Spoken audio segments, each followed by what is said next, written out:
Hello everyone, நான் doctor Ramya Chitra, consultant obstetrician, Prema hospital, Kanniyur, Coimbatore.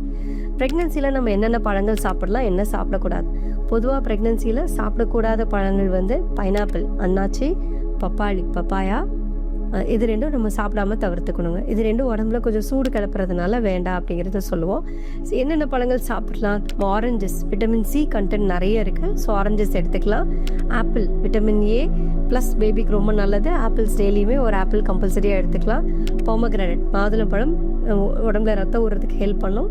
So மாதுளம்பழங்கள் வந்து sugar இல்லாத ஜூஸாவோ இல்லை பழங்களாவோ அப்படியே சாப்பிட்டுக்கலாம். பனானாஸ், சுகர் இல்லாத பேஷண்ட், சர்க்கரை, ஜிடிஎம், ஜெஸ்டேஷன் டயபிட்டிஸ் இல்லாத பேஷண்ட் மாம்பழம், வாழைப்பழம், பலாப்பழம் மூணுமே எடுத்துக்கலாம்.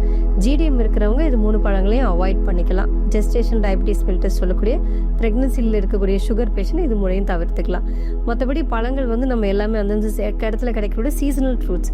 இப்போ நம்ம ஊரில் பழம் கிடைக்குது, ஒரு கிவி பழம் கிடைக்குது, ராவகடஸ் கிடைக்குதுன்னா அதெல்லாம் நீங்கள் தாராளமாக எடுத்துக்கலாம். பேஷன் ஃப்ரூட், ட்ராகன் ஃப்ரூட் அது எல்லாமே எடுத்துக்கலாம். எல்லா ஃப்ரூட்ஸும் வந்து டெய்லி கம்பல்சரியாக ஒரு போர்ஷன் உணவில் இருந்ததுன்னா குழந்தைக்கு தேவையான வைட்டமின்ஸ் எல்லாம் நல்லபடியாக கிடைக்கும். குழந்தையும் நல்லா ஆரோக்கியமாக இருப்பாங்க. தேங்க்யூ.